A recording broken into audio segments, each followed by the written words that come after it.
तो hello guys, आपका स्वागत है हमारे प्यारे यूट्यूब चैनल दियाज क्रिएटर्स पर। आज हम एक न्यू हॉरर स्टोरी के बारे में जानने वाले हैं। उसका नाम है बंगलो नंबर 17। उससे पहले आपको वीडियो अच्छा लगे तो लाइक कीजिएगा।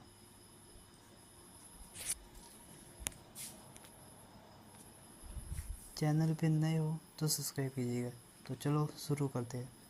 ये कहानी 3 दोस्तों की है जिनका नाम विक्रम, सुनील और जॉन होता है, जो बम्बई शहर में नौकरी करने के लिए जाते हैं।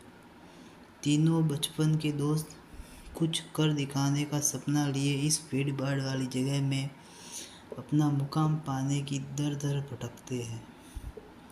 उन्हें कोई रास्ता नज़र नहीं आता। अपने छोटे से गांव में रहकर कॉलेज की पढ़ाई करने वाले सुनील और विक्रम ने कभी सोचा नहीं था कि सफलता पाने के लिए इतना दर्द झेलना पड़ता है। वही जॉन अपने पापा के बिजनेस में पहले से ही संघर्ष कर चुका था, जिस वजह से उसे इन सभी चीज़ों की आदत सी हो गई थी। जॉन अच्छे से जानता था कि सफलता इतनी आसानी से नहीं मिलेगी, क्योंकि उसने अपने पापा को दिन रात मेहनत करते हुए देखा था। तभी तीनों को सुबह से भटकते भटकते शाम हो जाती है, लेकिन न कोई नौकरी और न ही कहीं रहने का ठिकाना उनके हाथ लगता है। तीनों मायूस होकर एक छोटे से होटल में खाना खाते हैं। दरअसल उनके पास कोई खास पैसे भी नहीं थे। वह तो सिर्फ अपनी 1-2 दिन की व्यवस्था बनाकर निकले थे। उन्हें लगा था कि आते ही उसके साथ कोई चमत्कार होगा और उनको नौकरी मिल जाएगी।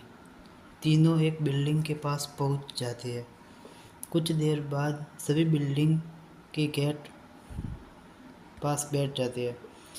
1-2 घंटा बैठे हुए गुजर जाते हैं। तभी बिल्डिंग के चौकीदार की नज़र उन पर पड़ती है और वह जोर की आवाज़ से डांटते हुए उसे कहता है, कौन हो तुम लोग? यहाँ क्यों बैठे हो? तीनों अजनबी शहर में किसी को पहचानते नहीं और न ही उनका कोई ठिकाना है। तीनों अपनी जगह पर जल्दी खड़े हो जाते हैं और अपनी बात चौकीदार को बताते हैं। चौकीदार को तीनों की हालत देखकर उन पर तरस आता है।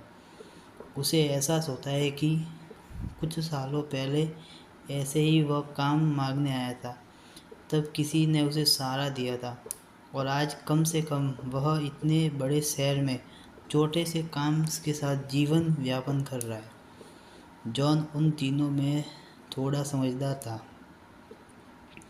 वह चौकीदार से कहीं रहने के जुगाड़ की बात करता है, क्योंकि उसे पता है कि अभी उनकी हालत किराए देने की नहीं है, तो उन्हें कोई किराया से मकान क्यों देगा। तभी चौकीदार अपने एक दोस्त से फ़ोन पर बात करता है, जो वहीं से कुछ ही दूर बंगला नंबर 17 में साफ सफाई का काम करता है। चौकीदार अपने दोस्त को सारी बात बताता है। तभी उसका दोस्त कहता है कि मेरे साहब तो अपने परिवार के साथ 2 महीने के लिए बाहर गए हैं, तब तक मैं रहने का इंतज़ाम कर सकता हूँ। यह बात सुनकर तीनों दोस्त बहुत खुश हो जाते हैं और वह जल्दी चौकीदार से कहते हैं कि आप हमें बता दीजिए हम उनके पास कैसे पहुंच सकते हैं। चौकीदार कहता है कि वह बंगला थोड़ी दूर है, रात को वहाँ कोई टैक्सी ऑटो भी नहीं मिलेगा। आज तुम लोग यही सो जाओ, कल सुबह हम साथ चलेंगे। तीनों उसकी बात मान जाते हैं। सुबह उठते ही तीनों चौकीदार के साथ बंगले में पहुंच जाते हैं। बंगले की खूबसूरती देखकर तीनों दोस्त हक्का बक्का रह जाते हैं। उन्हें यकीन नहीं होता कि उन्हें इतने अच्छे बंगले में रहने का मौका मिलेगा। बंगले का नौकर तीनों दोस्तों को गेस्ट रूम में ले जाता है। तीनों दोस्त रूम में पहुंचकर राहत की सांस लेते हैं। जल्दी से तीनों नहाकर तैयार हो जाते हैं। अब रहने का तो ठिकाना लग चुका था। तलाश थी केवल अच्छे काम की, जिससे उनका गुजारा चल सके। लेकिन आज भी उनके साथ वही होता है। सुबह से शाम हो जाती है, लेकिन तीनों हताश होकर वापस अपने स्थान आ जाते हैं। नौकर तीनों के लिए खाने का इंतजाम करके रखता है, जिससे उन्हें बहुत ही राहत मिलती है। आज तीनों दोस्तों के लिए बंगले की पहली रात होती है। रात को 12 बजते ही अचानक विक्रम की नींद खुल जाती है और वह अपने आप को बंगले के तहखाने में पाता है, जहाँ पुराना सामान इकट्ठा करके रखा हुआ था। उसे समझ में नहीं आता कि वह यहाँ कैसे पहुँचा। तभी वह घबराहट में अपने दोस्तों को आवाज़ लगाता है, लेकिन किसी को कुछ सुनाई नहीं देता। तभी उसके कानों में सब कुछ सुनाई देना बंद हो जाता है और सिर्फ एक ही औरत के रोने की आवाज़ आती रहती है।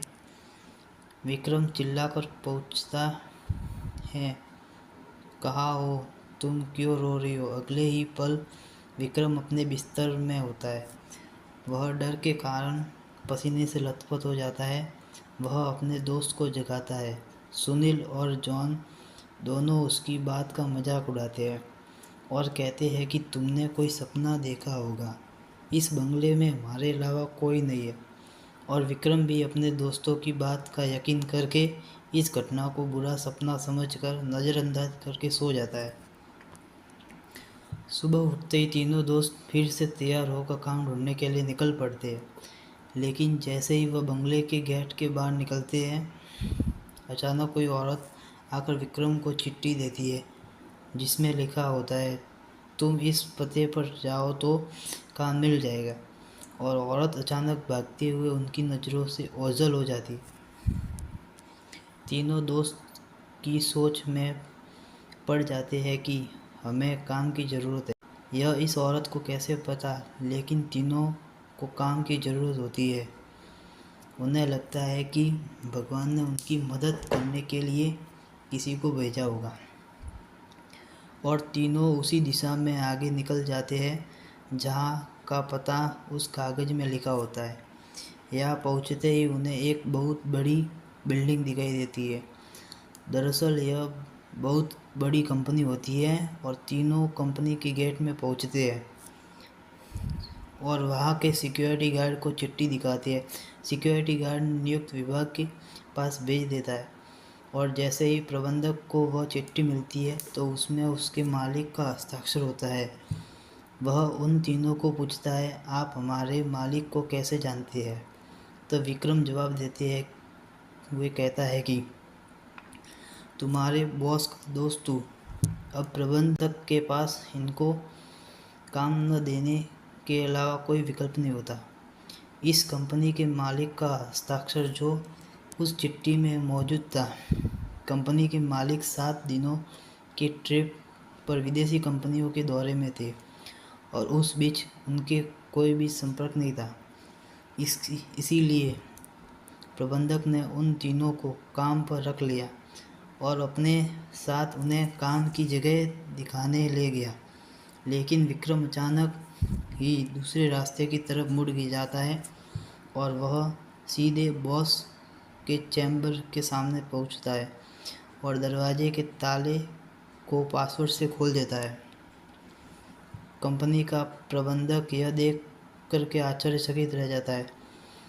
उसे यकीन नहीं होता जो कि पासवर्ड कंपनी केवल मालिक को पता है, वह इसे कैसे पता चला।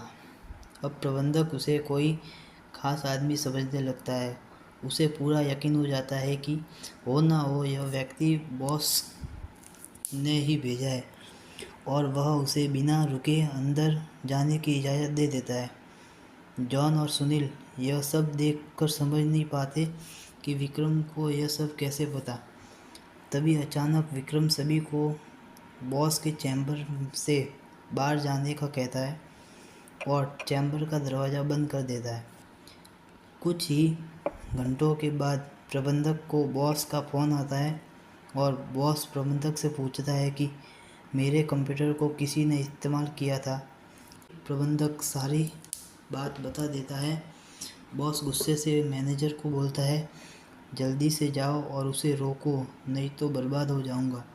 और जैसे ही प्रबंधक चैम्बर का दरवाज़ा खोलता है तो वह देखता है विक्रम बेहोश पड़ा है। प्रबंधक अपने सुरक्षा कर्मियों से उसे उठाने को कहता है और कुर्सी पर वापस बैठाता है। तभी विक्रम को होश आता है। प्रबंधक गुस्से से विक्रम को बोलता है, तुमने क्या किया? मेरे बॉस बहुत नाराज़ है। लेकिन विक्रम को कुछ याद नहीं है कि वह अपने बंगले के गेट से यहाँ तक कैसे आया। दरअसल वह बंगला पहले ही उसी बॉस का होता है और बॉस ने बंगले को अपने ऑफिस की एक लड़की के लिए ख़रीदा था और कभी कभी साथ रहता था, जो कि उसके कंपनी में काम करती थी। बॉस पहले से ही शादीशुदा था और यह बात अच्छे से जानता था कि एक ना एक दिन वह लड़की उसके लिए खतरा बन सकती है। इसीलिए वह उसकी निजी अश्लील वीडियो रिकॉर्ड कर लेता है। और जब एक दिन लड़की को यह बात पता चलती है तो दोनों में खींचातानी करते हुए लड़की सर में चोट लग जाती है और वह दम तोड़ देती है। बॉस बंगले के गार्डन में ही उसी लड़की को दफना देता है और लड़की की मौत के साथ ही उसका राज दफन हो जाता है। लेकिन जब उस बंगले में तीनों दोस्त हमें आते हैं तो विक्रम गार्डन में घूमते घूमते उस जगह पर पैर रख देता है जहां उस लड़की को दफनाया गया था, जिस वजह से उस लड़की का सीधा संपर्क विक्रम से बन जाता है। वह विक्रम के अंदर प्रवेश कर जाती है और उसे काबू में करके अपना बदला लेने के लिए ऑफिस प्रवेश करती है और बॉस की काली करतूत को इंटरनेट में वायरल कर देती है। बॉस को विदेश से ही गिरफ्तार कर लिया जाता है। उसका काला चिट्ठा सबके सामने खुल जाता है और वह बेनकाब हो जाता है। उस लड़की ने मरने के बाद भी अपना बदला ले लिया था।